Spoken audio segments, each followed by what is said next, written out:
Well, I'm now joined by Martin Guerrieria, who is the Global Research Director for BrandZ at Kantar. Martin, a pleasure. Thanks very much indeed for joining us. No problem. In 2008, we saw a greater, well, we saw a sort of I'd say a decline in brand value or a parity in brand value. This time around in 2020, we see brand values going up. Is that because brands are inherently stronger than they were during the global financial crisis? And if that is the case, why? Yeah, I think to a point that's true. I mean, again, we mustn't forget that we haven't seen a full year of impact of the crisis yet. We know we're very close to a global recession that we're likely to tip into. So the effects could yet be amplified, but we're certainly seeing that brands with better consumer relationships have been better protected. And certainly the key factor that we're seeing in those brands growing in the last 12 months and recently versus those declining has been difference. So really standing apart from the crowd. I'm almost thinking of this and seeing it as a journey. So difference is the key to success. But we're seeing previously, as you know, we've talked a lot about innovation, but I think it's more about innovation in the world we're in now. It's more about what we're calling practical creativity. So yes, creativity is still very important in times of crisis, but it has to have a practical edge to it. So if we think of brands like, thinking of some examples, eBay, for example, they've thought very practically about their customer base. They've waived fees for businesses to operate on their platform. Budweiser even, they have repurposed previous creative. So they've taken the very successful What's Up campaign and repurposed it for a world of COVID-19. So, you know, that air of practicality, but also being creative with how a brand is responding is really important to guarantee success. And we're seeing that, you know, overall the goal is trust and reassurance. We all know in difficult times we seek reassurance to an extent, and there's no doubt that brands can provide that. And those brands with the best consumer relationships that are trusted to deliver are best placed to ride out the crisis.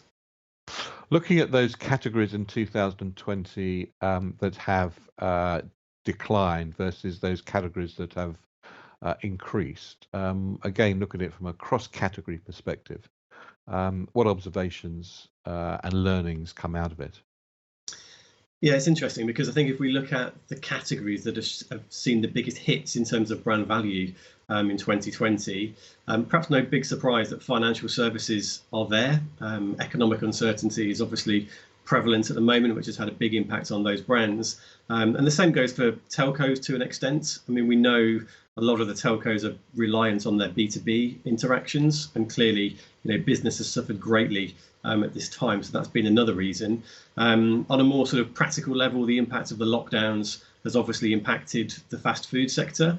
So I think, you know, there's no doubt that the desire for those brands is still there. I think the sort of tailbacks we've seen at various McDonald's drive-throughs up and down the country this week would attest to that. So, you know, there is an element of that sort of practical barrier for some of those brands too. But having said that, if we look back to 2008 and we saw the impact of the Great Recession, some categories did show some leveling off and some declines in brand value, but we did see recovery across most of those categories. So again, telcos, fast food, and the world of finance did pick up over the next couple of years.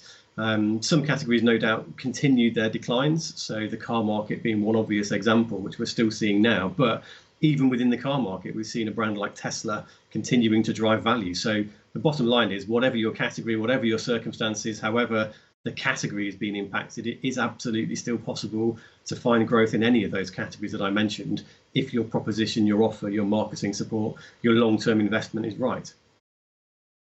Well, technology has been the enabler of many of us to continue to operate our businesses, to connect with our friends and our families over the last few months. What have we seen in the technology sector? Well, I think previously the technology brands have proved themselves almost recession-proof, and I think that comes down to, you know, their ability to innovate and pivot quickly. I think that's something we'll continue to see, but also I think with some of the practical considerations around COVID-19, technology brands have been broadly unaffected. So we've seen the massive rise of Douyin or TikTok as a new entry to the rankings this year. We've seen a brand outside of our rankings, who had really heard of Zoom 3 months ago, and yet now everyone is using Zoom for business, using Zoom in their personal interactions. So again, we think this sort of ability of technology brands to pivot and innovate quickly will set them fair for a long time yet. In contrast, I think, again, if we look back to 2008, the luxury sector was certainly impacted. We saw an impact on the luxury sector for a couple of years, but it did recover into growth. And I certainly see, again, to follow the fast food analogy, that the demand for luxury brands is certainly there. We expect them to tip back into growth and continue their previous growth into the future. And again, I think some of the evidence for that we've seen already. Now China has started to open up. Some of the numbers that some of the brands in the luxury sector have done in China, in certain provinces, in just 24 hours, selling millions of dollars worth of goods, is a positive sign for the luxury industry too.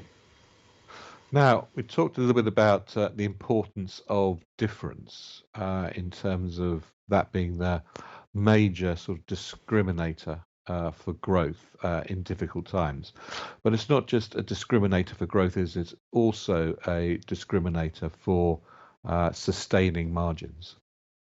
Yeah, absolutely. So, I mean, we think of difference as being critical for growth, but what do we really mean by that growth? And I think, as we all know, marketing 101, growth can come from driving volume share. It can come from driving value share. And certainly difference is important in both, but particularly important to drive value share. So going back to the luxury example, being different within the luxury sector is absolutely critical. But what we've seen over time, we talk on BrandZ a lot, as you know, about the concept of meaningful difference. So bringing meaning with that difference, that is still really important. And interestingly, this year we've seen a gap between brands that are particularly well known, so particularly salient, but not comparatively as meaningfully different, not growing their value particularly quickly. And yet those brands that are more meaningfully different and also have that salience factor have grown at a much faster rate. So it's about being well known, yes, but it's ultimately about driving meaningful difference as being the critical factor to driving value growth. Now, many of the brands that we've seen grow the fastest this year have a very interesting notion of owning occasions. Talk to us a little bit about the cross-category importance of owning an occasion. Yeah, we're seeing this sort of occasional ownership being important, but some brands certainly do it better than others. And I think some of this, particularly within the world of COVID, has been relatively serendipitous for certain brands. But having said that, we're seeing brands like Netflix, brands like Lululemon that were growing at a terrific rate anyway, have had obviously a positive impact of some of the things and some of the trends we're seeing during some of the lockdowns. So people working out at home more, people consuming on-demand services more, for example. But having said that, we're not saying that those brands are just growing because of those serendipitous effects. There's no doubt that Netflix was starting to own that evening occasion for a massive number of people anyway. Lululemon was certainly starting to own athleisure and certain types of workout as well. But also, one of the brands that perhaps some of our viewers around the world will be less familiar with, Mutai, a Chinese wine, very important in gifting in China, has certainly started to own that particular occasion as well. So, we are seeing that there is potential there for brands, again, with the right proposition, to start to really align themselves with certain occasions and reap the benefits as a result of that. And finally, Martin, when we look at the cross-category impact of creativity, there's some very interesting analysis that looks at those brands that are seen in terms of their brand personality as creative or highly creative. Yes. Their brand value change this year has been significantly higher than the average. Yes, that's right. And as I mentioned previously, we've talked about the power of innovation and the perception of being innovative as being a critical growth driver in the past. But this year, we've been able to take that a stage further and diagnose even further and look at the perception of creativity specifically. And there's no doubt that brands that are seen as particularly creative have had a greater likelihood to actually grow. So overall, brands that are perceived as creative have grown at 14% more on average than those that don't perform well in that area.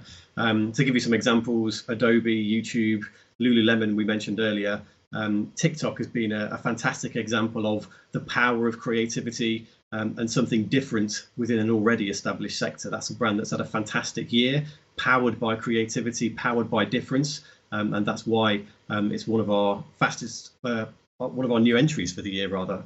So, overall, creativity is really important, tinged with a need for practicality in the times we're living in, obviously.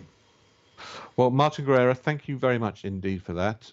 This really has only just scratched the surface of the cross-category trends and some of the other key sector issues that have been uncovered by the 2020 BrandZ Top 100. And Martin will be leading one of the breakout sessions immediately after this Diginar has finished. So for the moment, Martin Guerrieria, thank you very much indeed.